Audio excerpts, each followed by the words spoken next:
안녕하세요. 들으면 뼈가 되고 살이 되는 뼈살TV입니다. 최근 일본의 엔화 환율 움직임이 심상치 않습니다. 지난 26일 미 달러화 대비 엔화 환율은 136.6엔 수준까지 하락했는데요.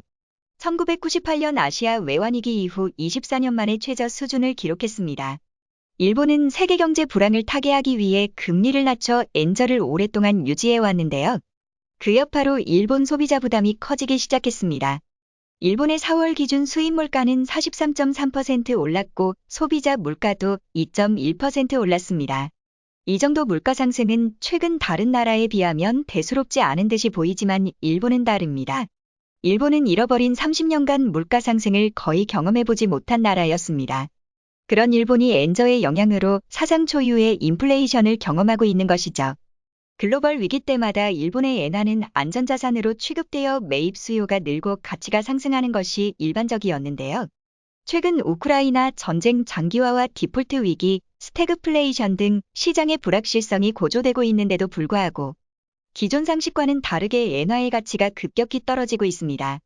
미국과 유럽이 인플레이션 억제를 위해 금리를 올리는 반면 일본은 금리를 올리지 못하고 있습니다.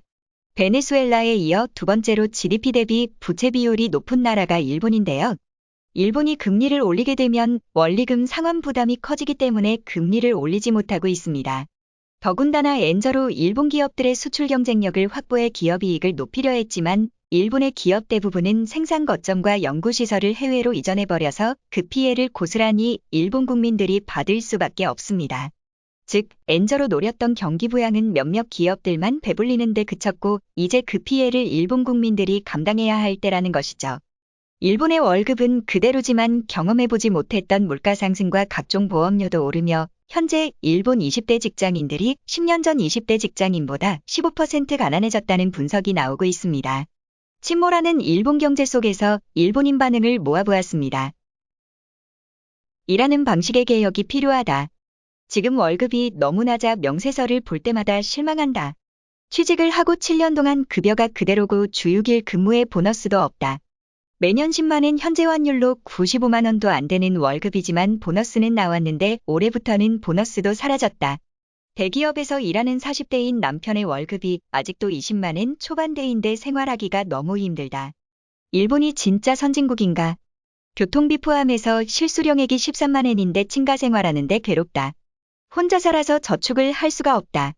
자민당 정권을 지지한 업보다. 최근 일본 기업에는 정이 느껴지지 않네요. 사회가 병들었다. 일본은 언제부터 이렇게 된 걸까? 라는 반응을 남겼습니다. 끝까지 시청해주신 분들 진심으로 감사합니다. 구독과 좋아요는 영상 제작에 큰 힘이 됩니다.